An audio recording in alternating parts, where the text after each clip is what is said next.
warahmatullahi wabarakatuh. Alhamdulillah, assalatu wassalamu ala rasulillah wa ala alihi wa ashabihi wa mawala amma ba'd.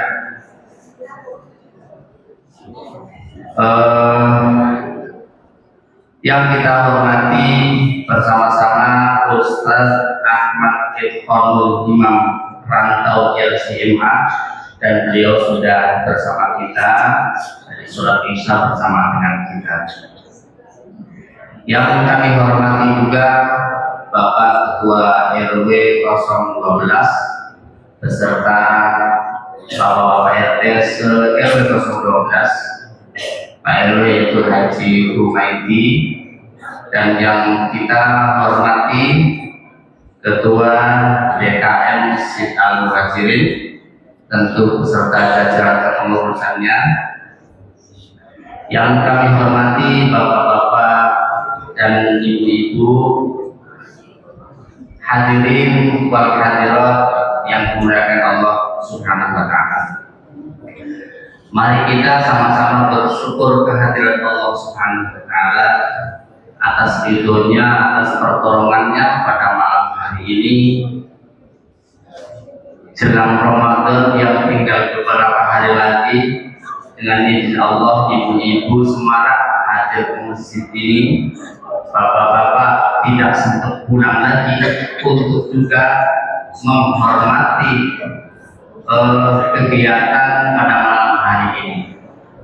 Mari kita syukuri dengan cara sama-sama seksama mendengarkan apa yang disampaikan oleh Ustaz nanti. Semoga apa yang disampaikan oleh Ustaz menjadi bekal kita khususnya di bulan Ramadan untuk tabungan setahun ke depan datang Ramadan lagi. Insyaallah sudah ada hal-hal yang baik yang disampaikan oleh Ustaz. Yang kedua adalah berdoa kepada Allah semoga salam senantiasa dicurahlimpahkan kepada baginda Nabi Muhammad sallallahu alaihi wasallam. Hadirin rahimahullah, izinkan kami menyampaikan acara pada malam hari ini. Ada 5 acara. Yang pertama pembukaan, yang kedua santunan yatim dan duafa, kemudian yang ketiga ada penyerahan donasi Palestina, dan sebelum acara inti ada acara sambutan panitia kegiatan pada malam hari ini. Kemudian pada acara berikutnya, acara inti yang kita tunggu-tunggu, yaitu ceramah agama yang akan disampaikan oleh kita hormati Al-Ustaz Ahmad Ifkhanul Imam Rantau LCMA, dan sekaligus doa akan dipimpin oleh beliau.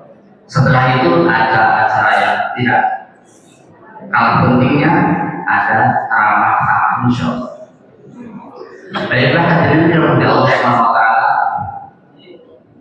sambil kita menunggu yang belum hadir, kita buka acara ini dengan sama-sama membaca suratul Fatihah. Semoga bacaan suratul Fatihah yang kita akan baca nanti akan memberikan hikmah kepada kita. Allah meridhoi kita, acara ini lancar dan kita dibukakan pintu hatinya untuk menerima ilmu-ilmu demi menyongsong Ramadan yang sebentar lagi akan datang. Ala hadhihi niyyah wa ala kulli niyatin shalihah wa ila hadratin Nabi Muhammad sallallahu alaihi wasallam. Al-Fatihah. A'udzu billahi minasy syaithanir rajim. Bismillahirrahmanirrahim. Alhamdulillahi rabbil alamin. Ar-Rahmanir Rahim. Maliki yaumiddin. Iyyaka na'budu wa iyyaka nasta'in. Ihdinas siratal mustaqim. Siratal ladzina an'amta 'alaihim ghairil maghdubi 'alaihim waladdallin. Amin. Semoga bacaan Al-Fatihah di awal kegiatan ini memberikan Allah ridho kepada kita semua, amin ya rabbal alamin. Acara selanjutnya yaitu antara santunan yatim dan duafa, hari ini akan dipandu oleh yang kita hormati Bapak Leo. Kepada beliau dipersilakan. Mohon izin untuk apa? Mohon izin adik-adik yang namanya ada di sini maju ke depan ya. Pasti sudah tahu 3 orang kemudian bajunya sama ya. Ya, ada ke sana ya Pak. Ya. Ke sana ya.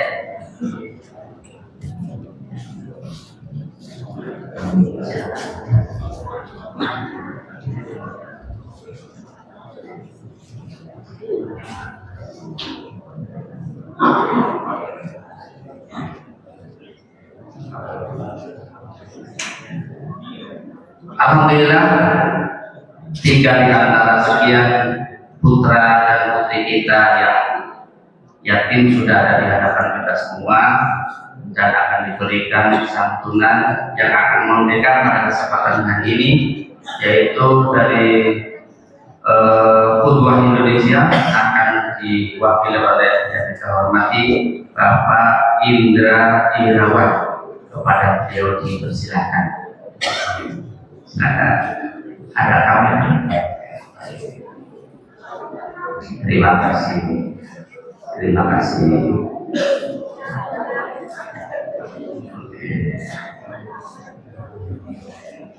Iya.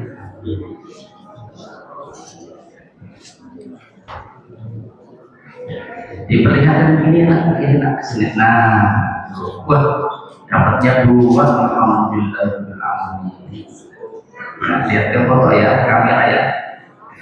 Sekarang yang SD gitu. Sudah. Baik, terima kasih Pak Indra. Dipersilakan duduk kembali dari sini.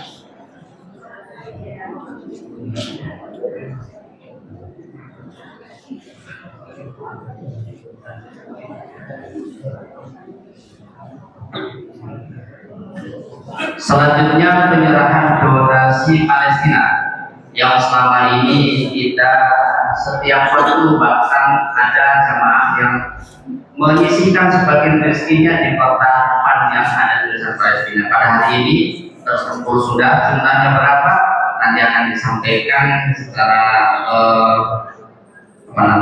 secara tuntas oleh yang mewakilinya. Tapi di sini sudah ada ya. Sebesar 12.670.000 rupiah menurut kami ya. Padahal setahun bukan sekali kan ya. Alhamdulillah berarti kita sudah luar biasa memberikan bagian dari rezeki yang Allah berikan kepada kita. Penyerahan donasi ini akan diserahkan oleh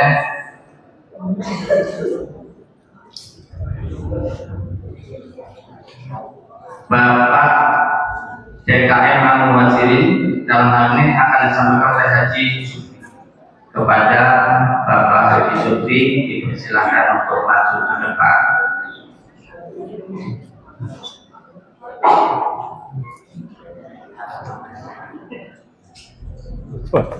Oh, ada mata.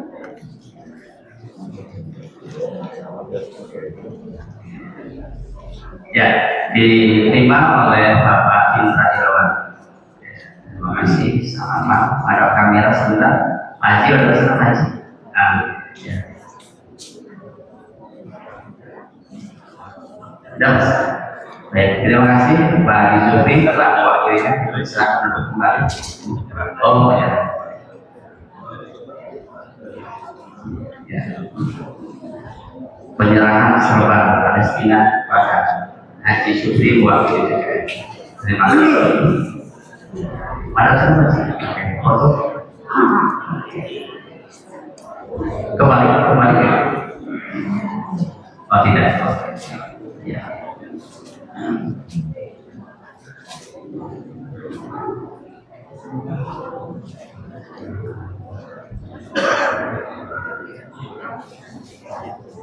Ya. Terima kasih Pak Indra, terima kasih Pak Supri. Dipersilakan untuk duduk kembali. Acara selanjutnya sambutan atas nama panitia kegiatan pada malam hari ini yang akan disampaikan oleh Bapak Zakaria. Kepadanya dipersilakan.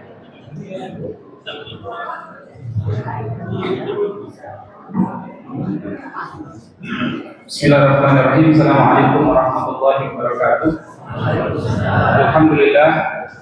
Alhamdulillahilladzi bi ni'matihi shalihah. Asyhadu an la ilaha illallah wahdahu la syarika lah. Allahumma shalli ala sayyidina Muhammad wa ala ali sayyidina Muhammad.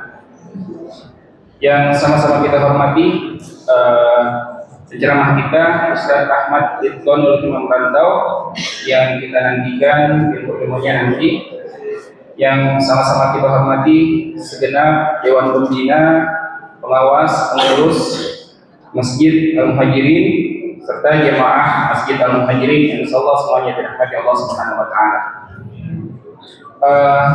Saya mewakili panitia mengucapkan banyak-banyak terima kasih jazakumullah khairan katsira kepada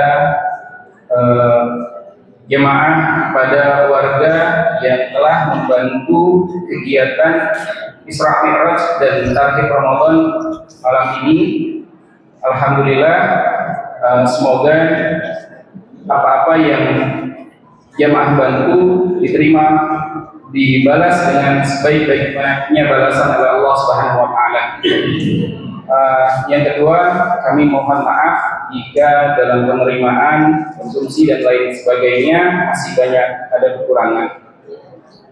Selanjutnya, karena ini Tarhib Ramadan, maka kegiatan pengajian rutin di Masjid Al-Muhajirin setiap malam minggu, kajian fikih ibadah, dan setiap malam Senin dan pengajian ibu untuk sementara kita waktukan sementara. Semoga kita bisa menjalankan Ramadan dengan baik, dan kita berdoa semoga Allah panjangkan umur kita dalam keadaan sehat melaksanakan ibadah-ibadah di Ramadan. Untuk kegiatan Ramadan di Masjid Al-Muhajirin seperti biasa, untuk awal Ramadan dan akhir Ramadan kita mengikuti putusan pemerintah negara Republik Indonesia. Terus ada kegiatan salat tarawih berjamaah, buka puasa berjamaah. Nanti di akhir Ramadan ada kegiatan qiyamul lail dan sahur bersama. Dan terakhir ya untuk Idul Fitri salat berjamaah. Mungkin itu yang bisa kami sampaikan. Assalamualaikum warahmatullahi wabarakatuh.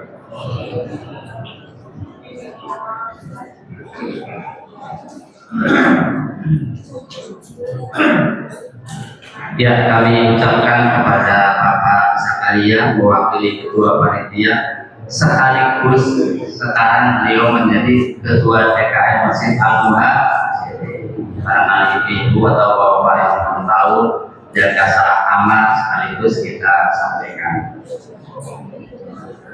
Bapak Ibu hadirin hadirat dari Allah Subhanahu wa taala, sebentar lagi kita akan bersama mendengarkan ceramah dalam rangka Isra Mi'raj sekaligus menyongsong datangnya bulan Ramadan.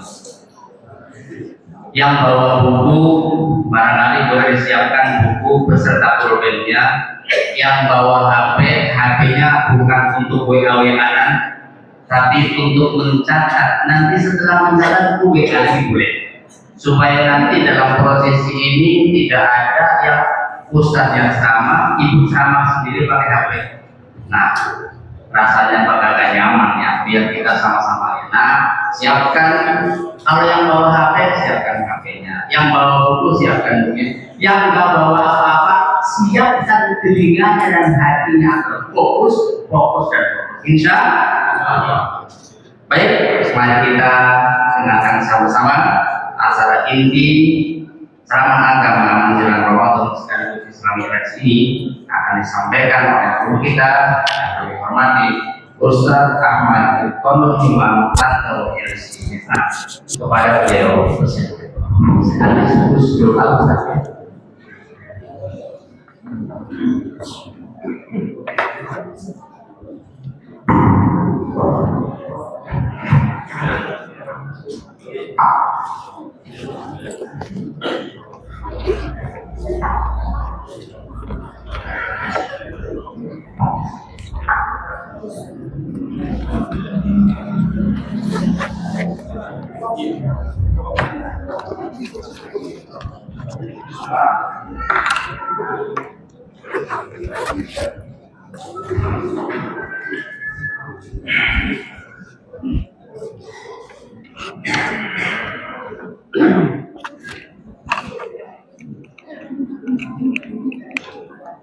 Baik. Bismillahirrahmanirrahim. Assalamualaikum warahmatullahi wabarakatuh. Innal hamdalillah nahmaduhu wa nasta'inuhu wa nastaghfiruh wa na'udzu billahi min shururi anfusina wa min sayyiati a'malina. من يهده الله فلا مضل له ومن يضلل فلا هادي له. أشهد أن لا إله إلا الله وحده لا شريك له وأشهد أن سيدنا ونبينا محمدا عبده ورسوله لا نبي ولا رسول بعده. اللهم صل وسلم وكرم وعظم على سيدنا محمد وعلى آله وصحبه أجمعين. سبحانك لا علم لنا إلا ما علمتنا إنك أنت العليم الحكيم. رب اشرح لي صدري ويسر لي أمري واحلل عقدة من لساني يفقهوا قولي وسدد لساني واهد قلبي بحق سيدنا محمد صلى الله عليه وآله وصحبه وسلم. Amma ba'du, fa ya ayyuhal hadirun wal hadirat, seluruh jajaran pengawas, pembina dan pengurus Masjid Al-Muhajirin Komplek Kerang dan Permai, dan seluruh jamaah sholat isya dan jamaah tarhib Ramadan serta Isra wal Mi'raj baginda Nabi Muhammad sallallahu alaihi wasallam. Mudah-mudahan apa yang kita lakukan di masjid ini dari tadi sholat maghrib, isya dan sampai selesai acara kita nanti semuanya bernilai ibadah dan mendapatkan pahala yang besar di sisi Allah Subhanahu wa taala. Sepulang dari tempat ini kita mendapatkan pahala yang besar, ampunan dari dosa kita yang sedang sakit, diangkat penyakitnya oleh Allah, sehatkan badannya, diberikan semangat yang tinggi dalam beribadah, dan yang punya masalah diberikan jalan keluar, solusi oleh Allah, dan yang punya hutang semoga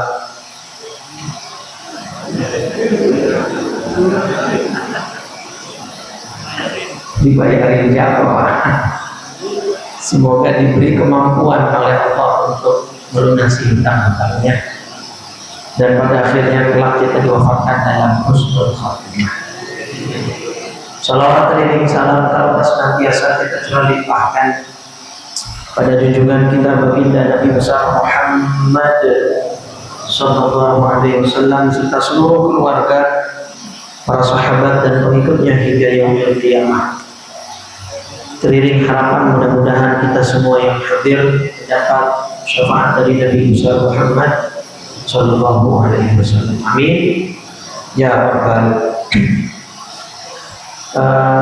Masih perlu perkenalan. Dulu saya pernah kesini sekali pas Maulid tahun berapa itu? 2 tahun lalu. Jadi udah lupa ya. Baik, nama saya Ahmad Itqanul Himam Rantau. Panjang ya Bu, Pak. Tapi karena nama ini pemberian orang tua, saya nggak bisa request. Tapi alhamdulillah nama saya bagus. Kalau dalam bahasa Arab, Itqanul Himam tulisannya begini. Itu suara gas atau suara apa? Oh, suara ini. Oh, saya takut tiba-tiba dia meledak. Aman lah ya. Jadi itqan itu artinya profesional. Ada hadis dari Nabi, innallaha yuhibbu rajulan idza amila amalan yutqinahu. Allah itu suka sama seorang hamba ketika dia melakukan pekerjaan, dia lakukan secara itqan, yaitu profesional. Himam ini jamak dari himmah. Himmah itu artinya semangat. Jadi itqanul himam artinya orang yang punya semangat profesionalisme yang tinggi. Jadi saya orangnya profesional sekali, Pak. Malam ini acara sebenarnya banyak, tapi saya datangnya ke Al-Muhajirin, Keranggan Permai, karena tempat yang lain saya nggak diundang. Iya, berarti kan profesional, masa nggak diundang datang ya. Alhamdulillah, saya saat ini berusia kayaknya nggak jauh beda kita kalau ibu. Saya kelahiran tahun 90. Betty ya. Ya, tahun 2026 ini insya Allah akan masuk 36 tahun. Sudah berkeluarga dan memiliki 4 putra putri, 2 putri 2 putra. Saat ini saya dipercaya diamanahi duduk di bangku Komisi Dakwah MUI Pusat. Nah, periode 2025-2030 kemarin yang periode pertama sudah selesai, sekarang masuk periode yang kedua. Doakan biar ilmu saya bermanfaat. Ya, tinggal saya di Cipinang Muara, Jakarta Timur. Kecamatannya Jatinegara, jadi dekat dengan stasiun Jatinegara. Abah saya aslinya orang Cilacap, Jawa Tengah. Kalau umah saya Betawi. Ada orang Cilacap sini? Oh, Majenang. Saya di Cilacapnya, di kesugihannya. Baik, mungkin itu panggil saja itqan ya, supaya kita lebih akrab. Mudah-mudahan kurang lebih 45 menit sampai 1 jam ke depan ada ilmu yang bisa sama-sama kita gali dan kita manfaatkan. Baik, Bapak Ibu yang dirahmati oleh Allah Subhanahu wa taala, kita sudah berada di tanggal 12 Sya'ban, malam ke-13. Berarti kurang lebih 2 pekan lagi ya, 2 pekan lebih sedikit. Insya Allah kita masuk bulan suci Ramadan. Mudah-mudahan panjang umur, sehat walafiat. Nah, tapi begini, Ramadan itu sebenarnya miniatur kehidupan Bapak Ibu. Kenapa saya katakan begitu?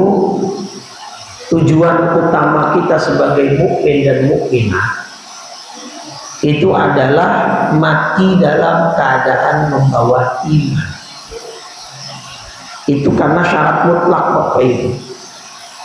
Surat Ali Imran ayat 102. Ada yang hafal? Kalau ada yang hafal saya keluarin dompet.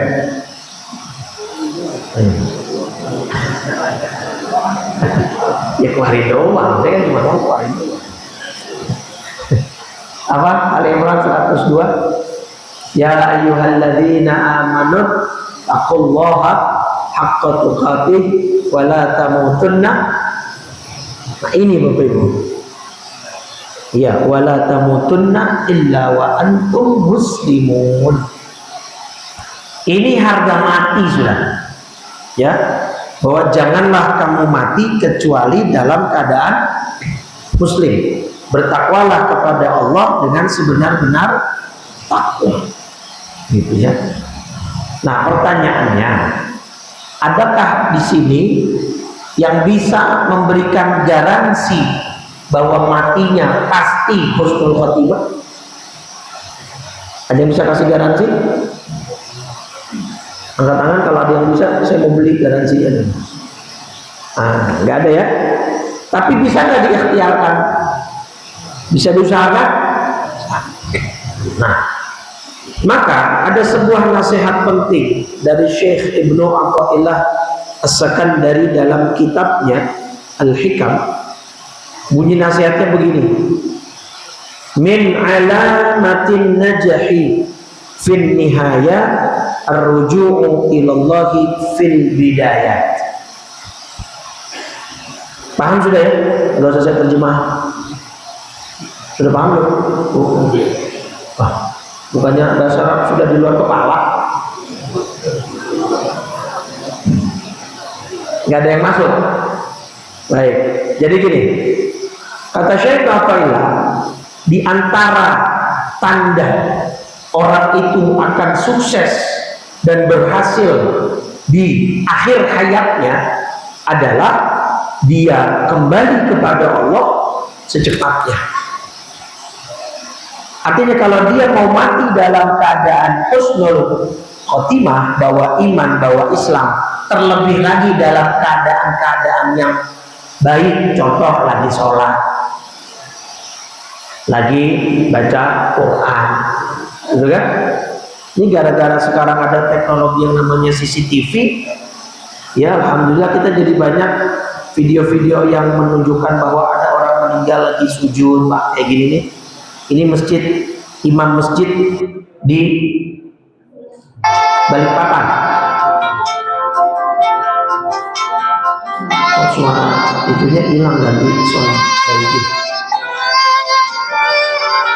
Ya. Dia meninggal Bapak Ibu ketika sujud, tidak bangun lagi. Secara zahir ini sudah pasti husnul khotimah. Secara zahir iya. Secara batin ya urusan dia dengan Allah. Tapi secara zahir bayangin Pak, sujud itu posisi terdekat seorang hamba kepada Allah. Mau nggak Bapak Ibu misalkan gitu meninggal dalam keadaan sujud? Mau? Nah besok subuh jam 4:30 atau pas tahajud gitu ya. Jadi ini kan bisa diupayakan Bapak Ibu. Nah salah satu cara mengupayakan supaya kita mati dalam husnul khotimah, dalam keadaan yang gemilang, maka dari awalnya itu harus sudah berusaha. Maka tadi saya bilang Ramadan itu yang besok kita masuk miniatur Pak. Kalau orang mau sukses di akhir Ramadan, di 10 terakhir, dia harus dari awal semangatnya. Wong kadang-kadang yang awal dari yang semangat dari awal saja akhirnya tumbang juga. Apalagi yang dari awal sudah tidak bersemangat. Kalau di tempat saya Pak, itu Ramadan, tarawih malam pertama, kedua, itu pasti membludak. Kalau di tempat saya. Kalau di tempat saya, kalau di sini sih. Tapi malam-malam 2 pekan terakhir, malam ke-10, 11, 12 itu makin maju Pak. Softnya makin maju kan? Itu kalau di tempat saya. Kalau di Al-Muhajirin Kampung Kerangga di sini kayaknya enggak lah, insya Allah. Saya yakin kalau saya datang ke sini Bu jam 2:30 pagi, saya nggak bisa masuk.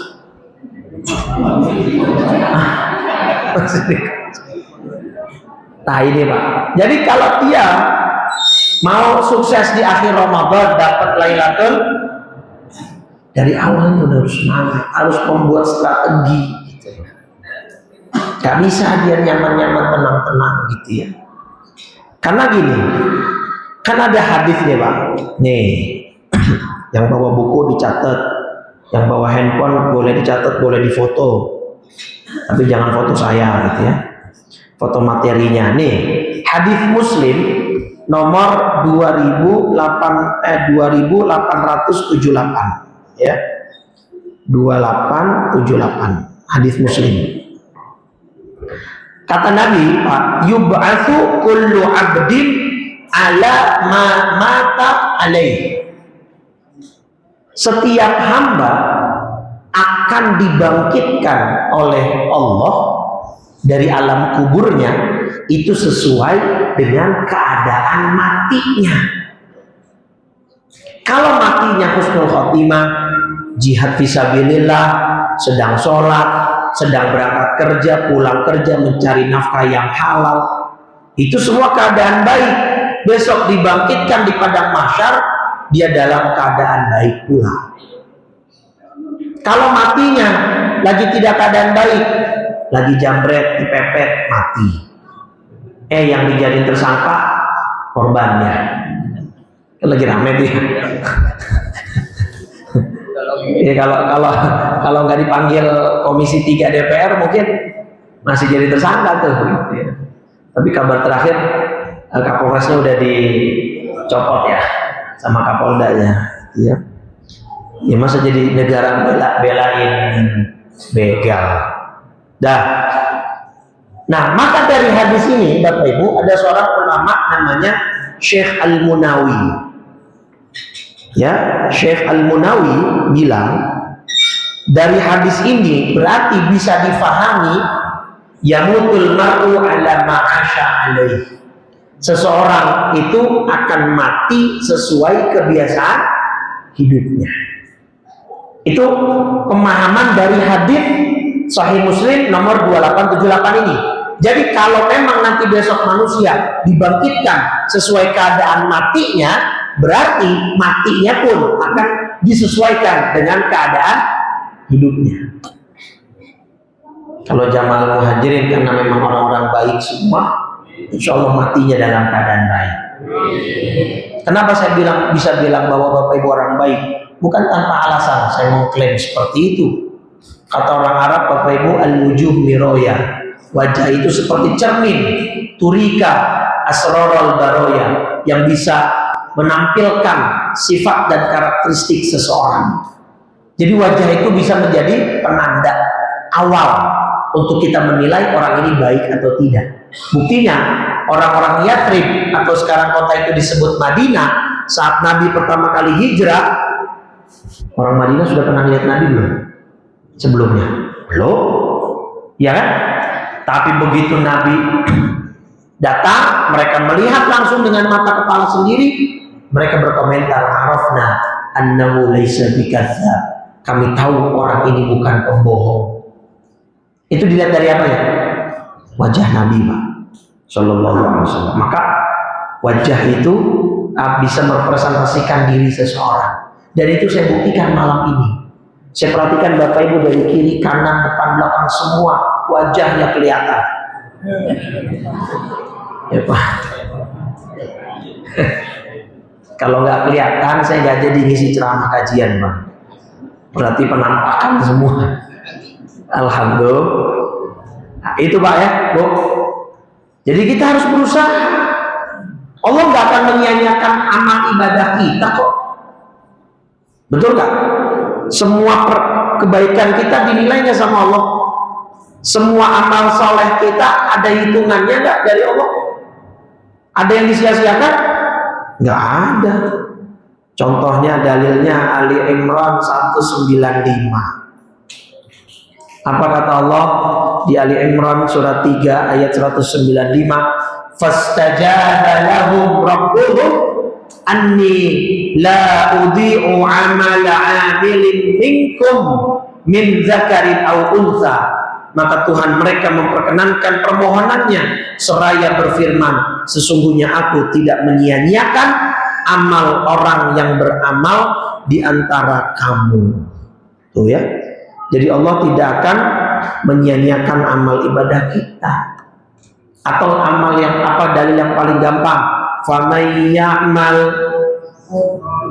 dzarratin khairan wa man ya'mal dzarratin, surat 99 surat Az-Zalzalah ayat 7 dan 8. Ya. Nah, maka kalau kita mau sukses di akhir hayat kita dengan membawa iman, dengan husnul khatimah, harus dari sekarang. Usahanya dari sekarang. Allah nggak akan nyanyiakan apapun ibadah kita. Nah, karena acara kita malam ini dua agenda, tarhib dan Isra Mi'raj, kan harus saya gabung tuh. Bagaimana cara kemas dengan satu ceramah. Nah, maka kita masuk nih, Bapak Ibu ya, tarhib Ramadan dan Isra Mi'raj. Ibadah apa yang bisa sangat mempengaruhi besok akhir hayat kita? Yang pertama adalah sholat. Nggak ada, ini dua, satu sholat ya. Nanti tentang Ramadan saya mau mengambil puasanya. Jadi dua amal ibadah ini sangat bisa untuk menentukan besok bagaimana nasib kita di akhir, Pak Bu. Apakah cemerlang atau tidak? Sekarang gini dulu. Orang mau melakukan ibadah itu harus ada pendorongnya, harus ada motivasinya. Nah, maka tiga hal ini menjadi modal kenapa Bapak Ibu mau ibadah. Satu, ada yang namanya khauf. Apa khauf? Rasa takut. Yang kedua, roja. Apa roja? Berharap. Yang ketiga, mahabbah. Apa mahabbah? Cinta. Gitu ya. Nah, kita mungkin levelnya masih di nomor 1 dan nomor 2 nih Bapak Ibu. Gak apa-apa. Memang kenapa kita mau ibadah sholat, kenapa kita mau puasa? Ya karena takut disiksa, karena pengen dapat pahala, kan gitu. Dan salah satu doa yang diajarkan Nabi untuk diperbanyak saat bulan Ramadan, bacaan doanya gimana? Allahumma inna nas'aluka ridhaka wal jannah wa na'udzubika min sakhatika. Ya Allah, aku memohon kepadamu ridhomu dan surgamu, dan aku meminta perlindunganmu dari murka dan neraka. Penting itu Pak. Sekarang analogi sederhana begini. Orang ngapain Pak? Mau capek-capek kerja pagi, pulang sore. Ini ketua DKM kita Pak Zakaria, kerjanya jauh lebih Matraman. Karena saya juga mengisi beberapa kali di tempat kerja beliau di Matraman. Dari sini ke Matraman kan lumayan, berapa jam berangkatnya? Sejam lebih kalau berangkat kerja. 2 jam. Tuh, wajar Pak. Naik mobil ya, naik mobil 2 jam. Tapi kalau hujan, kemarin di Dan Mogot itu stuck sampai 4 jam Pak. Ingat berita Pak? Dan Mogot Kalideres tuh, Cengkareng. Itu pas hari itu saya siangnya kajian zuhur terjadwal di Samsat Jakarta Barat dan Mogot. Untung udah ada info duluan dari DKM-nya, Ustaz, jadwal Ustaz kita ganti aja, nggak usah datang hari ini karena jalanan stuck luar biasa. Maksud saya gini Pak, orang bertahan bekerja, berangkat macet, pulang macet, capek Pak, bertahan sampai tahunan. Kenapa mereka mau bertahan? Karena ada yang diharapkan. Mereka mengharapkan mendapat gaji untuk mencari rezeki yang halal, buat ngasih nafkah kepada siapa? Kenapa mereka disiplin? Nggak mau telat, semenit pun mereka nggak mau telat. Karena ada rasa takut kalau telat gajinya dipotong. Ada konsekuensinya. Nah, maka dalam beribadah pun kita begitu Pak Bu. Kenapa kita mau sholat? Kenapa kita mau puasa? Ya karena itu, ada 2 itu minimal. Kita berharap mendapat pahala dan surga dari Allah. Kita takut disiksa, diazab sama Allah. Dalam kitab Minhajul Abidin, Imam Al-Ghazali menyebutkan di antara cara ulama dulu membangkitkan rasa takut kepada siksa Allah itu gimana Pak? Mereka guling-guling di padang pasir dengan membuka baju, hanya memakai celana yang menutup auratnya. Laki-lakinya itu kan cukup besar sampai lutut ya. Mereka guling-guling di atas gurun pasir yang tersengat matahari. Panas dari pasir Pak kalau udah disengat matahari. Kan makanya, karena kan pasir sifatnya apa?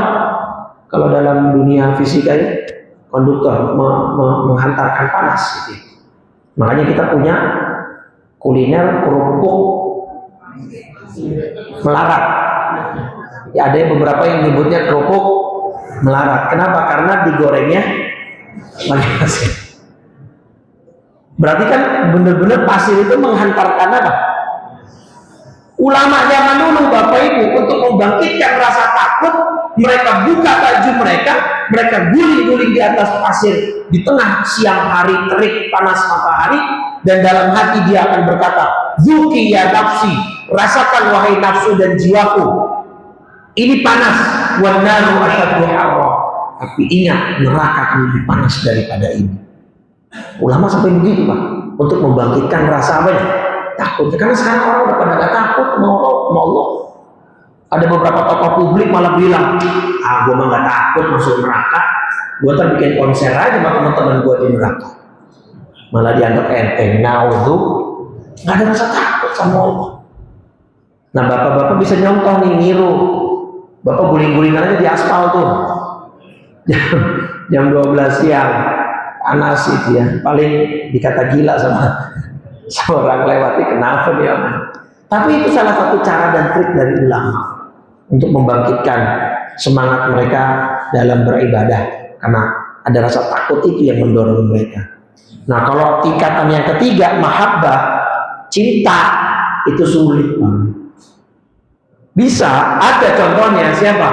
Ulama wanita dari Mesir yang bernama Rabi'atul Adawiyah. Kata beliau, ma'abadtuka khaufan minan nar wala tam'an fil jannah. Ya Rabb, saya menghamba, mengabdi, beribadah kepada Engkau bukan takut neraka dan bukan berkeinginan surga. Tapi apa? Karena lakinni uhibbuka ana rabb ana abduka wa anta rabbi. Hanya karena saya adalah hambamu, engkau adalah Tuhanku. Selesai. Sampai sebegitunya, ya. Dah. Jelas Bapak Ibu? Oke. Nah, cuman dalam beribadah kita punya tantangan, Bapak Ibu. Kita manusia punya nafsu, gak kayak malaikat. Betul kan?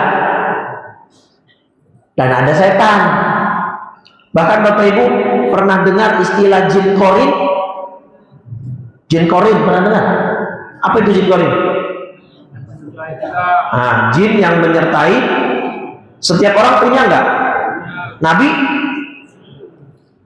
Muhammad? Ayo, Nabi Muhammad punya jin korin kan? Nah, kita buka hadisnya ya. Jadi Nabi ngomong kan, "Ma minkum min ahadin illa wa qad ukila qarinuhu minal jin." Tidaklah salah seorang di antara kalian melainkan sudah dititipkan, dalam tanda petik ya, di dalam dirinya itu sosok dari bangsa jin yang menyertai dia. Hadis Muslim, Sahih Muslim nomor 2814. Ini tentang jin korin. Terus Nabi sahabat bertanya, "Qalu wa iyyaka, apakah termasuk engkau ya Rasul punya jin korin?" Apa jawab Nabi? "Wa iyaya." Betul, termasuk saya. Jadi Nabi pun ada jin korinnya. Hanya saja yang beda, illa annallaha a'anani alaihi fa aslam. Hanya saja Allah membantu saya sehingga jin korin yang menyertai saya sudah beragama Islam. Fala ya'muruni illa bi khairin, maka jin korin yang menyertai tubuh saya tidak pernah memerintah saya, tidak pernah menyuruh saya kecuali hal-hal yang baik. Nah, barangkali kalau kita masih suka berbuat dosa maksiat, barangkali salah satu faktornya karena jin korin kita masih kafir. Udah kenalan belum sama jin korinnya, Pak? Udah pernah komunikasi belum? Bisa nggak manusia berkomunikasi dengan jin? Secara umum, secara dasar bisa, tapi tidak semua orang. Karena Nabi sudah jelas bisa. Sahabat ada yang bisa kan? Sayyidina Umar. Bahkan jin itu milih jalan memutar kalau di depannya berpapasan dengan Umar bin Khattab. Saking hebatnya Sayyidina Umar.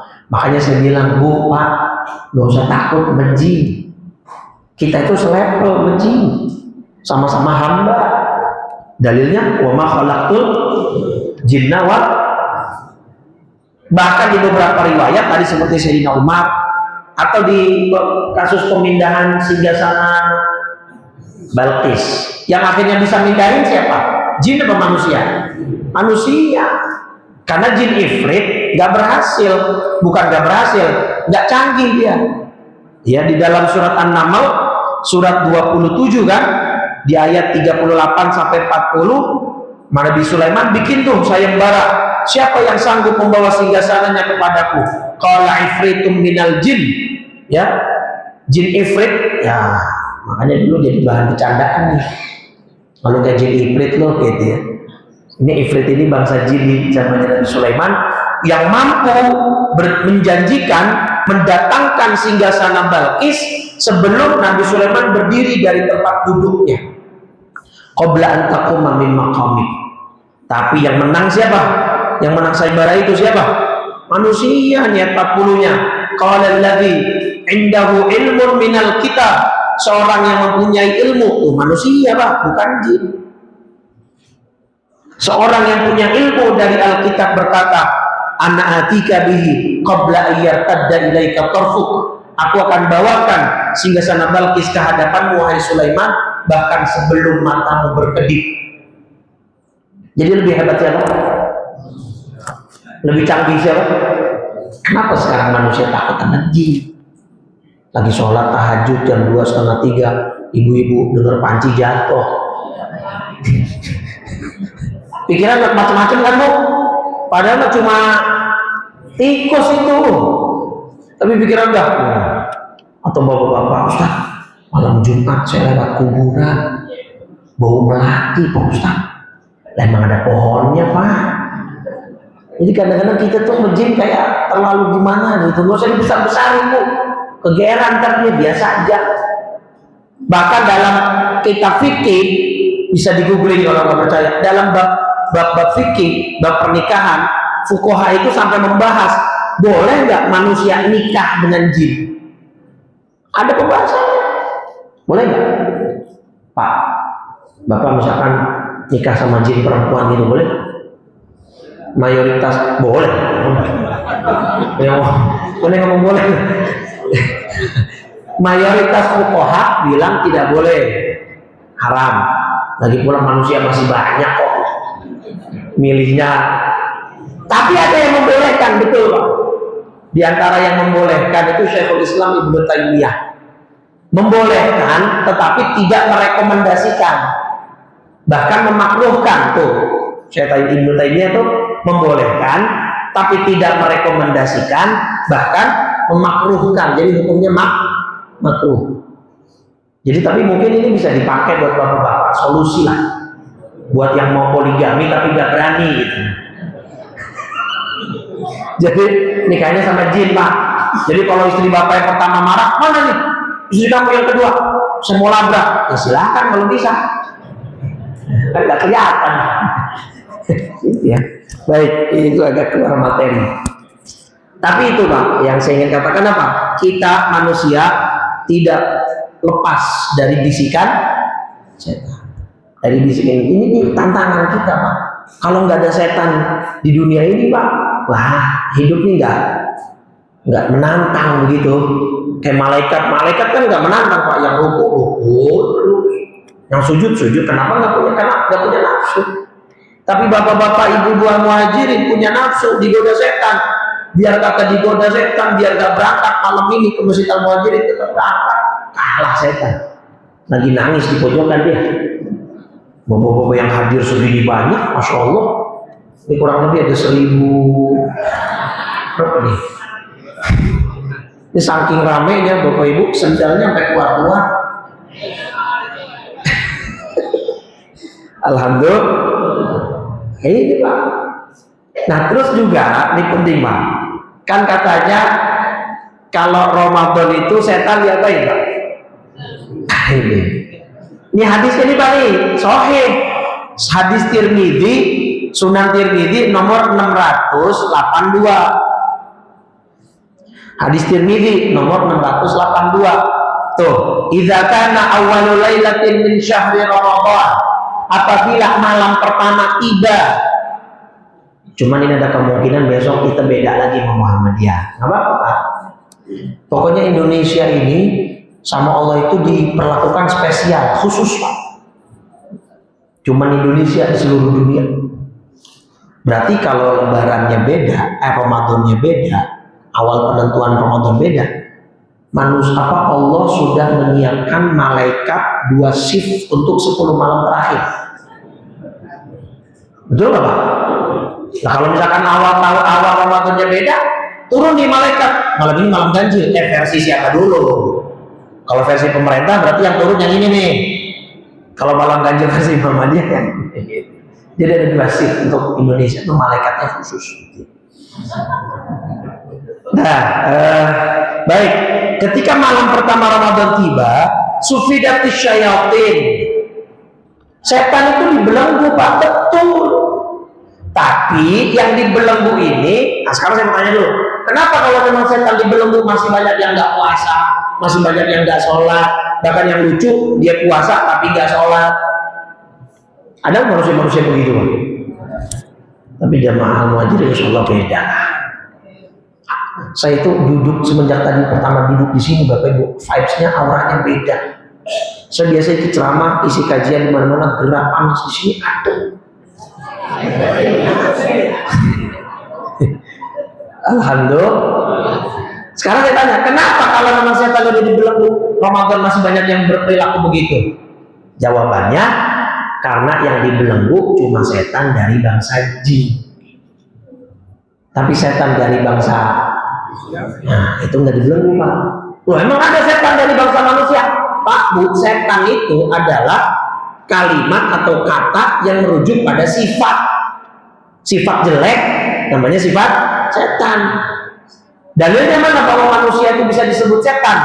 Paling gampang surat An-Nas ayat terakhir bunyinya minal jinnati, dari golongan jin dan dari golongan, bahkan ada manusia yang memang dia sudah berubah jadi setan. Bahkan setan itu dari bangsa jin. Itu klarifikasi Pak sama Allah Pak. Karena manusia ini kalau habis ngelakuin kesalahan dan dosa, yang disalahin setanmu. Lagi di BAP nih polisi, kamu kenapa melakukan kejahatan ini? Oh, saya khilaf Pak, saya digoda setan. Lah kata setan, enak aja nyala-nyalain saya. Fungsi itu sendiri yang sesat. Oh setan tuh, oh ini Pak, klarifikasi. Mana ayatnya? Surat Qaf, surat 50, ayat 27. Surat Qaf, surat 50, ayat 27. Qala qarinuhu, tuh. Setan yang menyertai manusia berkata, Rabbana ma atghaituhu, ya Tuhan kami, aku tidak menyesatkan dia, walakin kana fi dhalalim ba'id, tapi dia sendiri yang memang sudah berada dalam kesesatan. Bahkan Pak, jin, setan dari bangsa jin melihat kelakuan manusia belakangan ini, itu banyak yang istighfar Pak. jadi setan dari bangsa jin banyak yang apa? Astagfirullah, setanan dia. Lah sekarang begini Pak, ada kasus yang kemarin belum lama rame tuh, 6 bulan yang lalu apa? Yang anak muda ya ngebunuh pacarnya yang udah hidup serumah, terus udah dibunuh, mayatnya dimutilasi 500 potong. Dengar nggak kasus itu? Enggak, belum lama itu Pak. Kemarin di NTB ada anak muda 33 tahun kelilit pinjol gara-gara judol.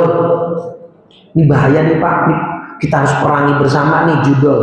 Orang kalau udah kena ketagihan judol pasti lama-lama kelilit pinjol. Kalau udah dari ketagihan judol kelilit pinjol, lama-lama kepalanya kan tahu tuh. Itu betul Pak, ya, hati-hati, bahaya betul. Nah itu anak muda di NTB 33 tahun kelilit utang 39 juta, minta uang sama ibunya, nggak dikasih, ibunya dibunuh. Begitu ibunya sudah dibunuh, mayatnya dibakar di tumpukan sampah. Nah ini nih, ingat perilaku yang begini, setan dari bangsa jin, istighfar Pak. Dan di bangsa jin nggak ada soalnya jin ngebunuh ibunya sendiri ternyata di bangsa manusia. Naudzubillah. Nah ini Pak yang perlu kita waspadai ya. Jadi kalau ditanya kenapa di bulan Ramadan banyak yang masih berperilaku seperti itu, ya karena jangan-jangan dianya yang sudah berubah jadi setan, atau dia berteman dengan teman setan. Makanya kata Nabi, carilah teman yang baik. Sampai Nabi berikan analogi, kalau mau berteman, carilah seperti tukang minyak wangi, yang kalau kita duduk bersama dia, paling tidak kita dapat harumnya, kan begitu ya. Baik, itu dia. Dan salah satu tempat terbaik mencari teman seperti itu di mana? Di masjid. Alhamdulillah ini ya, wajah-wajah ahli ibadah semua, wajah-wajah kelihatan kok sering bangun malam, apalagi musim dingin begini nih ibu. Bangun nggak? Oh, bangun ngapain? Nggak apa-apa, pipis, tapi habis pipis tidur lah. Itu Pak ya. Nah jadi ayo Pak Bu. Nah sholat ini ya, kita masuk ke sholat. Ini yang nggak boleh ditinggalin Bapak Ibu. Saya selalu memberikan pemahaman begini. Sholat itu ibadah satu-satunya dalam Islam yang tidak ada alasan untuk kita tinggalin. Kalau dia nggak mampu berdiri, boleh. Duduk nggak bisa, tidur. Nggak jadi sholat kalau tidur Pak. Tiduran, berbaring gitu ya. Kalau berbaring nggak bisa, pakai kode isyarat anggota tubuh. Anggota tubuh nggak bisa, pakai isyarat kepala. Isyarat kepala nggak bisa, pakai isyarat mata. Isyarat mata nggak bisa juga. Nah tuh, disolatin kan? Artinya mati saja dia berpisah dari dunia yang fana ini harus dengan sholat. Masa hidupnya kagak pernah sholat? Kemana logikanya? Tuh. Jadi sholat ini memang benar-benar pilar agama. Dan tidak ada satupun ibadah yang ancamannya kalau dia tinggalkan secara sengaja dan bahkan mengatakan itu tidak wajib sampai dibilang kufur, orang yang tidak sholat. Ya, karena faqad mantaraka sholata jahran atau jihadan faqad kafara jahran atau kama qala Rasulullah SAW. Siapa yang meninggalkan sholat dengan sengaja, ya, dengan mengatakan bahwa sholat tidak wajib, maka sungguh dia telah menjadi kafir. Perbatasan antara orang beriman dengan orang kafir adalah pada sholatnya. Tuh. Dan sholat tuh Isra Mi'raj ini Pak.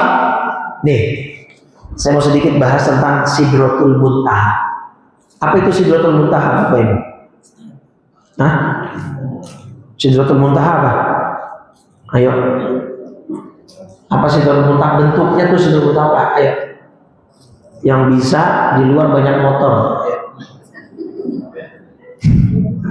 Apa? Sidratul Muntaha ini suratnya An-Najm. Surat An-Najmu, ya, surat 53 di ayat ke-14. Inda sidratil. Jadi gini Bapak Ibu, sidrah ini pohon bidara. Muntaha artinya puncak atau ujung. Ya. Jadi sidratul muntaha itu bentuknya adalah pohon bidara. Terus kenapa dinamakan muntaha atau ujung? Karena disitulah yantahi ilaihi ilmul malaikat. Disitulah malaikat terakhir bisa datang, bisa masuk. Artinya maksudnya batas terakhir malaikat itu pengetahuannya di situ. Apa yang terjadi di balik pohon Sidratul Muntaha, malaikat nggak bisa masuk. Termasuk malaikat Jibril ketika mengantar Nabi saat Mi'raj. Cuma sampai situ batasnya. Yang satu-satunya makhluk yang diizinkan masuk melebihi Sidratul Muntaha cuma siapa? Nabi kita Muhammad SAW. Istimewa. Kalau Allah pengen mencariatkan sholat, kan bisa pakai wahyu Pak. Turun wahyunya, turun ayatnya melalui malaikat Jibril. Nggak usah repot-repot manggil Nabi kemana? ke Sidratul Muntaha kan? Itu menunjukkan bahwa ini perintah sholat bukan perintah biasa. Kenapa? Karena Nabi sendiri yang harus menerima mandat penuh langsung dari Allah Subhanahu. Jadi lucu kalau ada orang tidak sholat. Itu pun pada mulanya di hadits Bukhari disampaikan awalnya Nabi menerima mandat berapa kali? 50 kali sholat. Begitu turun ketemu Nabi siapa? Nabi Musa alaihissalam. Maka kita berutang budi sama Nabi Musa, Bapak Ibu. Besok kalau kita masuk surga, kita bikin terima kasih sama-sama sama Nabi Musa. Karena gara-gara Nabi Musa yang 50 sholat jadi berapa? 5. Itu pun kata Nabi Musa, begitu Nabi terima 5 ini kata Nabi Musa masih berat. Inna ummataka la tutiku dzalik ya Muhammad. Gak bisa Muhammad, umatmu gak bakal kuat. Cuma kan udah nyampe 5 Pak, dari 50 ke 5 kan udah berapa persen diskonnya? 90%. Masa minta lagi istahya itu min rabbi, udah saya malu ngomong udah gak mau. Tapi ucapan Nabi Musa terbukti gak? Yang 5 saja masih terasa berat gak oleh sebagian orang? Tapi alhamdulillah Allah kasih kita ingat, kita mau sholat Bapak Ibu. Nah ini Bapak Ibu, jadi sholat itu istimewa, gak bisa ditinggalin. Nah kalau bapak-bapak usahakan Pak di masjid atau musola. Musola itu sama ya. Musola itu secara status fikihnya sama-sama masjid Pak. Musola itu sebutan orang Indonesia untuk masjid yang relatif kecil dan biasanya tidak digunakan Jumatan. Kalau di Arab namanya masjid jami dan masjid ghairu jami. Kalau di kita disebutnya musola. Apa hukumnya kita para lelaki sholat di masjid? Hah? Sholat di masjid hukumnya apa? Wajibnya wajib apa? Wajib ain, wajib kifayah atau gimana? Hah? Sholat di masjid apa hukumnya? Fardu ain, fardu kifayah apa? Ada dua-duanya Pak. Ada yang bilang fardu ain, ada yang bilang fardu kifayah, ada yang bilang sunnah muakkadah. Tapi dalam mazhab Syafi'i yang kuat itu fardu kifayah. Artinya selama satu kampung ada masjid, ada musola, sudah ada yang mendirikan jamaah, kewajiban yang lain menjadi gugur. Tapi sayang kalau nggak karena ada juga yang bilang fardu ain. Yang bilang fardu ain juga dalilnya kuat Pak.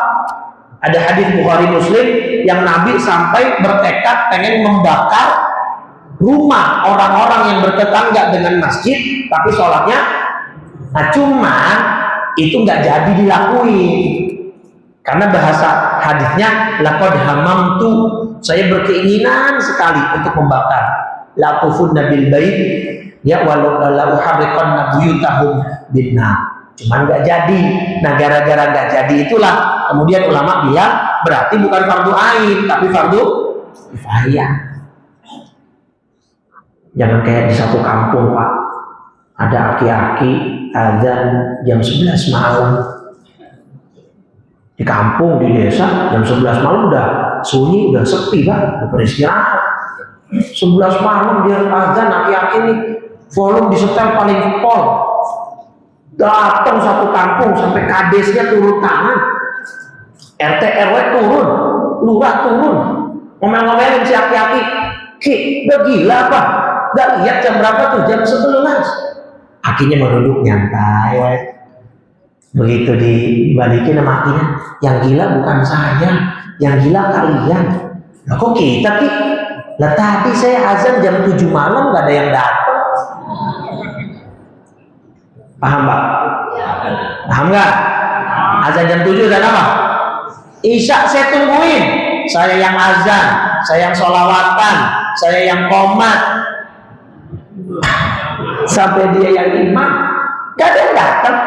Giliran saya azan jam 11 datang semua, siapa yang gila berarti? Gitu. Jadi ayo kita ramein masjid Pak, berkah hidup. Kalau sholat di masjid itu luar biasa. Jelas ya? Kalau ibu-ibu ya bagusnya memang di rumah, tapi kalau mau ke masjid ya boleh, gitu ya. Baik, kayak misalkan ada acara begini kan, mau sekalian ke masjid, monggo silahkan. Tapi kewajiban memakmurkan masjid ada di pundak siapa? kaum pria, kaum laki. Ya, jangan sampai nggak ke masjid. Dah. Jadi ayo sholat kita tingkatkan. Nah kalau untuk bapak ibu saya kira sholat insya Allah deh. Anak nih pak, keturunan kita nih, yang zaman sekarang udah masya Allah. Ibunya manggil, ama HP-nya bunyi, yang diparanin duluan yang mana? Iya kan pak? Tantangan kita kan? Makanya Allah bilang begini pak. Nih, wa'mur ahlaka bis salati wastabir 'alaiha. Kata Allah dalam surat Toha surat 20 ayat 132. Perhatikan Bapak Ibu. Saya mau masuk agak sedikit materi yang agak sulit, yaitu usul fikih. Udah pada makan kan? Belum? Oh iya, di sini ada makan kan, ini panitia ya. Wa'mur ahlaka, perintahkanlah keluargamu melaksanakan sholat. Wastabir, dan bersabarlah 'alaiha, dalam menyuruh anak istrimu dalam melakukan sholat. Nah Pak, di sini Pak, fi'il amarnya pakai kata wastabir. Padahal dalam bahasa Arab kata perintah bersabarlah itu harusnya cuma wasbir. Ada beda dengan ayatnya? Bedanya di mana? Ada tambahan huruf apa kalau di ayatnya? To, wastabir, bukan sekedar wasbir.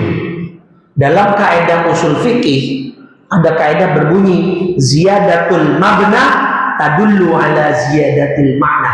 Bertambahnya huruf dalam susunan kata di dalam bahasa Arab itu menunjukkan berarti maknanya juga bertambah. Berarti wasbir dengan wastabir kira-kira level sabarnya sama atau beda? Beda. Artinya apa? Allah sudah mengisyaratkan dalam wahyunya ini, surat 20 surat Toha ayat 132, nyuruh keluarga untuk sholat. Level sabarnya nggak bisa level yang biasa, levelnya harus yang luar biasa. Betul nggak? Nah itu dia Pak, ini dia. Maka mudah-mudahan anak keturunan kita diberikan hidayah oleh Allah untuk bisa terus sholat. Terakhir, puasanya nih Bapak Ibu, saya mau singgung sedikit. Puasa itu ibadah spesial juga Pak setelah sholat. Kenapa? Karena dalam pahala sholat itu, Allah dalam hadis qudsi kan bilangnya begini, Nabi kullu amal ibni Adam yudha'af. Ya, setiap amalan anak Adam, setiap amalan manusia itu pahalanya diapain? Dilipat gandakan. Berapa? Dilipat gandakan berapa? 10 kali lipat sampai berapa? 700 Pak. Ya, 10 kali lipat sampai 700 kali lipat. Terus kata Allah apa dalam hadis qudsnya? Illa shauma, kecuali puasa, saum. Fa innahu li. Nah, kalimatnya begitu nih Pak dalam hadis Muslim nomor 1151. Ya, al-hasanatu asyru amsalihah, satu kebaikan dibalas 10 kali lipat ila sab'in yatidhifin, sampai 700 kali lipat. Makanya Bapak Ibu besok Ramadan itu berbuat baik sekecil apapun jangan diremehin.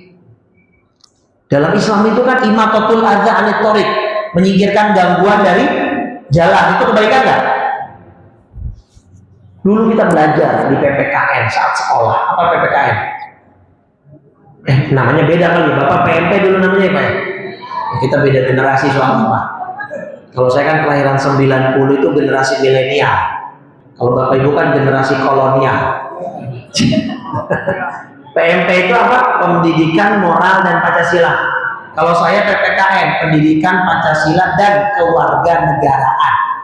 Itu sama lah, cuma beda packaging, beda nama. Tapi kan nilai-nilai kebaikan yang ditanamkan sama. Contoh, ada kulit pisang di tengah jalan, apa ini? Ambil buah.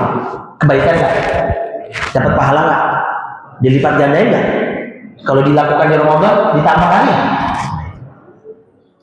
Terus di buku PPKN lagi template-nya sama. Ada nenek-nenek menyeberang.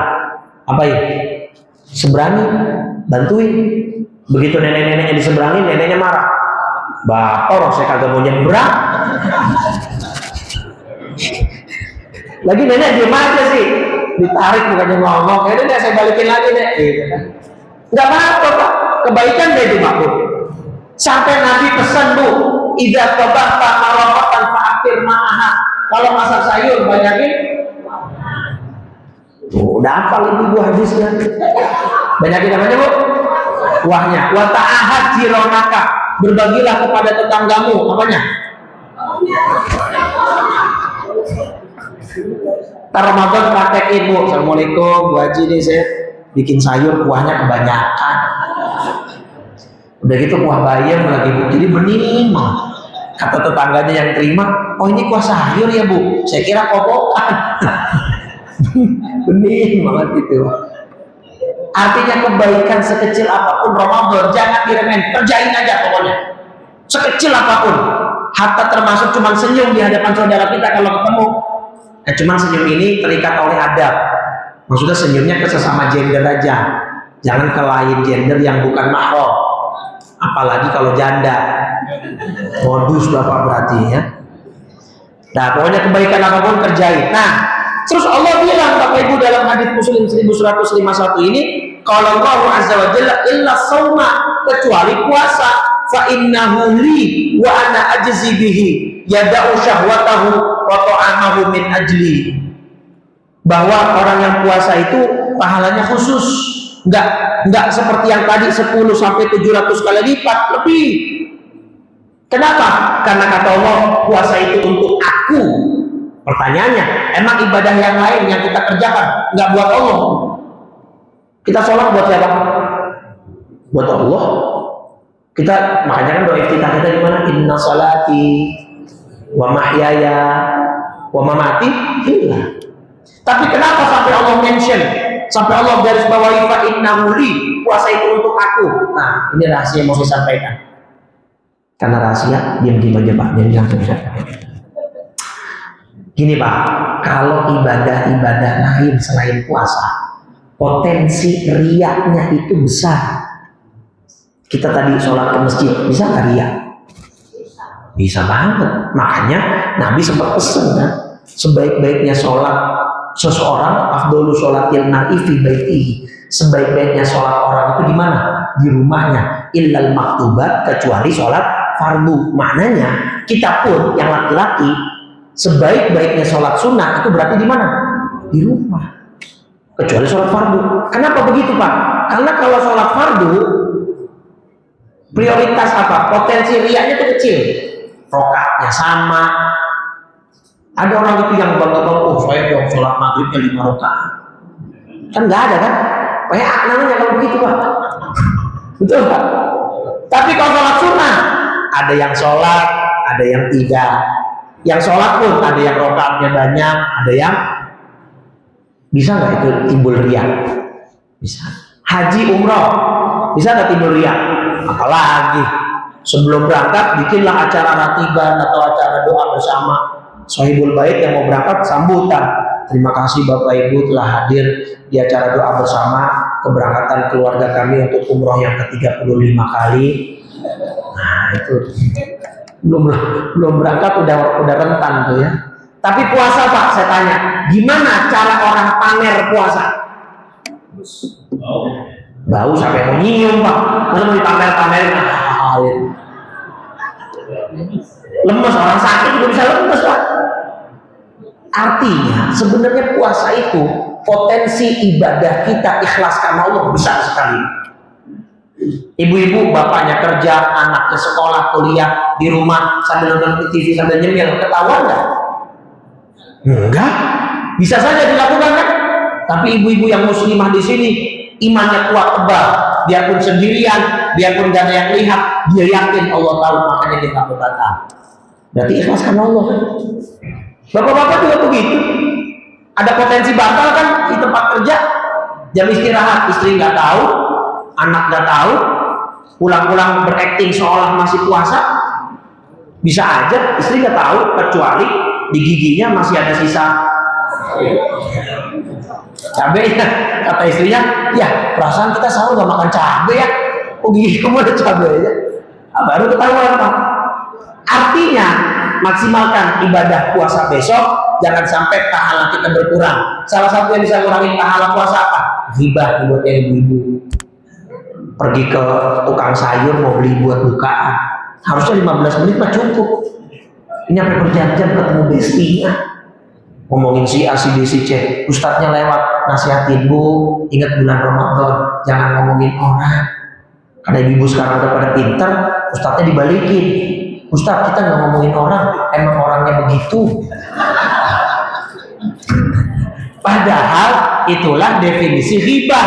Ghibah itu Anda menceritakan aib kepada orang lain based on fakta, itu ghibah. Kalau yang Anda utarakan itu bohong, berarti fitnah, lebih besar lagi.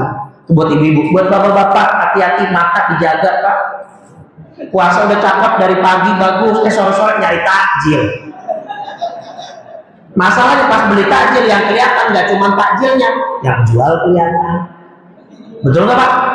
Yang beli kelihatan. Kadang-kadang yang beli ini anak-anak muda, perempuan, mungkin agak susah ekonominya, jadi bajunya ini pakai punya adiknya. Paham maksud saya? Agak ngepres, agak kebuka. Kenapa tuh kakak lihat yang begitu? Dilihat dosa. Jangan, makanya jangan Pak. Sayang puasanya, benar nggak?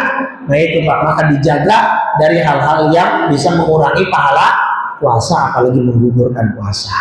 Baik, itu saja yang bisa saya sampaikan ya sampai sini, karena tadi ada pesan dari panitia jangan terlalu lama, takut kambingnya keburu dingin ya tadi. Ini sudah jam 21.31, setengah 10, saya kira ideal. Alhamdulillah. Kira-kira ada pertanyaan nggak Bapak Ibu? Mungkin saya buka 2 pertanyaan. Ada 1 dari Ibu, ada pertanyaan? Dari bapak-bapak ada 1. Kalau nggak ada saya lempar ke bapak-bapak lagi. 2. Oke, Bapak dulu silakan Pak. Assalamualaikum warahmatullahi wabarakatuh. Waalaikumsalam warahmatullahi wabarakatuh. Terkait yang Pak sampaikan tadi mengenai surah Al-Imran 142 dan surah Al-Ankabut saya paham. Ya. Ibadah itu utama ya. Dapat saya muhasabah kepada surah Yasin yang sering dibaca ya. Itu ayat ke-60 perintahnya, wahai anak cucu Adam, janganlah kalian menyembah setan. Janganlah kalian menyembah setan itu dijadikan anggota lain. Tapi jumlah aku kata Allah, kebanyakan mereka akan menyesatkan kami. Intinya itu. Kecuali mengenai setan itu ada saya adakan sumpah alapan iblis itu di dalam surah Al-A'raf ayat ke-16, 17 dan 18 adalah ancaman dari Allah. Nah itu iblis akan selalu menggoda anak cucu Adam sampai akhir. Dari depan, belakang, kanan, kiri ya. Terus? Nah saya balik lagi ke surah Al-Baqarah. Dan di dalam semua saya pasti akan membaca sampai Al-Fatihah, sampai Anas, sampai Akam. Dan di dalam surah Al-Baqarah ayat 28 itu menegaskan kepada kaum muslim al-semah.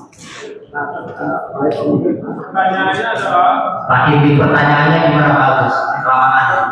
Iya, iya Pak. Ya, ya.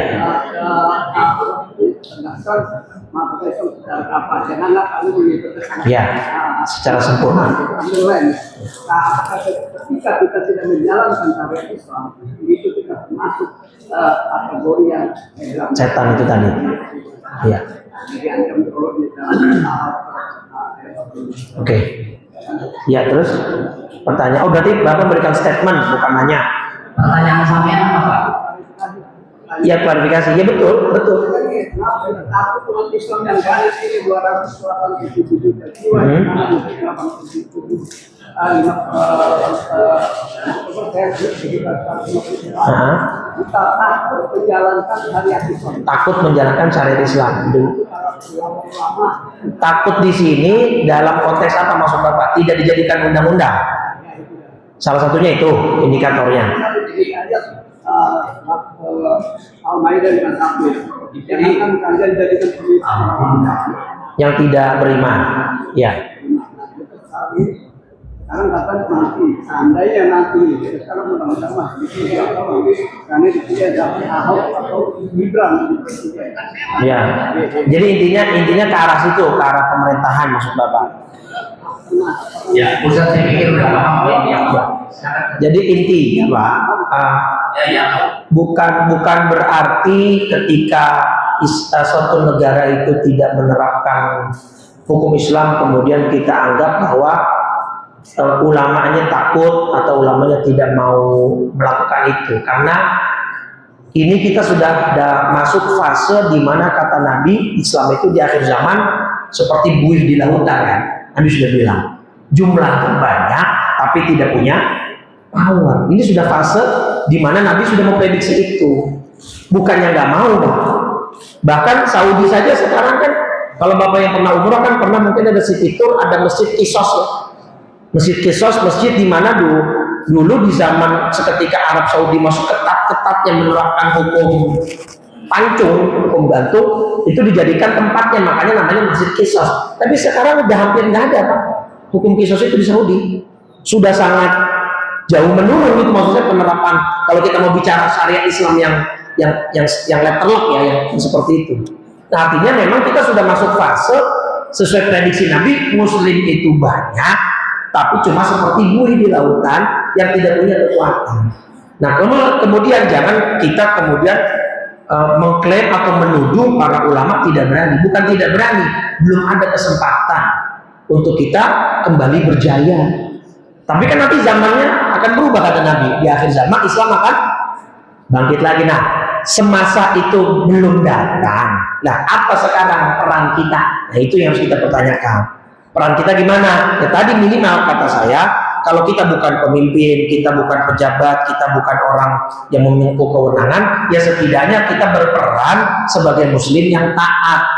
Masjid ini dimakmurkan, ya kan, pengajian-pengajian disiarkan. Itu membantu nggak Pak? Yang membantu kan kata Allah dalam ayat apa itu, yang kalau semua penduduk bumi beriman, la fatahna alaihim barakatin minas samai wal ardh. Semua orang kampung itu beriman bertakwa, akan kami bukakan keberkahan dari langit dan bumi. Kalau satu kampung begitu, tapi kalau seluruh kampung begitu. Nah, jadi kita sebagai rakyat biasa, upaya yang paling ampuh yang bisa kita lakukan, jalankan semua perintah Allah dengan kemampuan kita masing-masing. Makmurkan masjid, syiarkan pengajian, silaturahim, jalankan, kan begitu.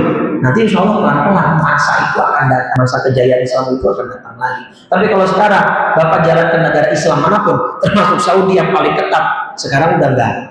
Bapak ke Riyadh, ke Jeddah, itu udah bebas banget. Semua pada buka. Bahkan Al-Ula, tahu Al-Ula, destinasi wisata yang sedang dikembangkan Saudi, nggak jauh dari Madinah, cuma sekitar 3-4 jam dari Madinah, itu jadi tempat DJ, tempat apa namanya, maksiat lah Al-Ula itu. Padahal Al-Ula itu kan dulunya tempat di mana Nabi menghindar, karena di situ kabarnya tempat di mana kaum Samud, kaumnya Nabi Soleh diazab, disiksa. Jadi gitu Pak. Jadi kita memang sudah di fase itu. Jadi jangan kemudian kita menuduh atau mengatakan ulama tidak berani, umat Islam kok banyak tapi nggak ada powernya. Karena memang kita di fase itu sekarang. Nabi yang mengatakan kita di fase bahwa umat Islam banyak, cuma seperti buih di lautan. Ya sekarang gini aja Pak, Palestina nggak kelar-kelar Pak. Padahal umat Islamnya kuat segala macam banyak, negara kita malah masuk ke badan perdamaian yang dibentuk sama, ya kan, sudah statement presiden mengatakan akan membantu berapa triliun, sekitar 16,9 ya, hampir 17 triliun. Agak bacanya tuh agak gimana gitu ya hatinya, ya Allah, ya fakta kita sekarang. Apa yang bisa kita lakukan? Ya daripada kita cuma koar-koar nyalahin sana sini, ya perbaiki dari diri kita, keluarga dan masyarakat kita. Insya Allah salah satu mercusuarnya ada di Keranggan Permai ini, ya. Insya Allah. Baik. Pertanyaan yang kedua dari Ibu. Ibu ada? Ada dari Ibu? Nggak ada. Ibu nggak ada yang menunjuk. Kalau nggak jadi, cukup atau dari Bapak yang kedua tadi? Cukup, udah pada Oke. udah pada lapar kayaknya. Ya. Terima kasih Ustaz jawabannya telah bisa dipahami kita semua. Jadi intinya mari kita sama-sama bersatu untuk melakukan apa yang Allah perintahkan tanpa harus menuduh siapa yang tidak kuat dan siapa yang tidak mampu. Mari kita bersama-sama dalam rangka menegakkan kebenaran. Amin ya rabbal alamin. Baik, kita tutup ya dengan doa.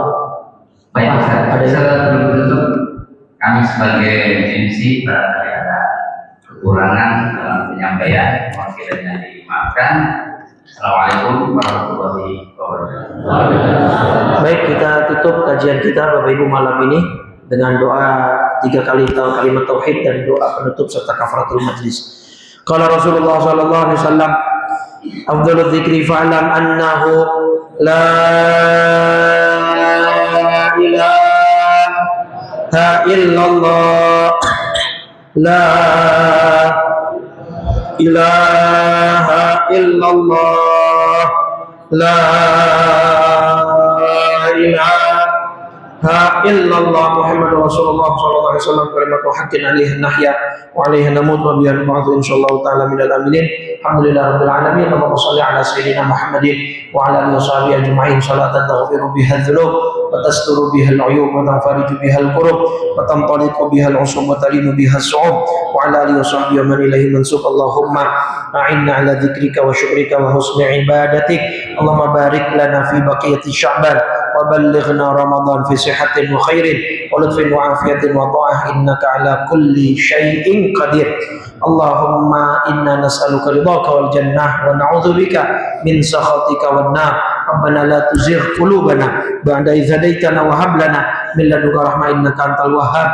Ya muqallibal qulub tsabbit qulubana wa qulub auladina wa banatina ala dinika wa ta'atik. Ya muhawwilal hawli wal ahwal hawil ahwalana ila salil hal. Rabbana atina fid dunya hasanah fil akhirati hasanah wa qina adzabannar. Wa sallallahu ala sayyidina Muhammadin wa ala alihi wa sahbihi wasallam walhamdulillahi rabbil alamin. Subhanakallahumma wa bihamdika asyhadu an la ilaha illa anta astaghfiruka wa atubu ilaik. Wal afu minkum wa rabbil alamin. Maaf. Assalamualaikum warahmatullahi wabarakatuh.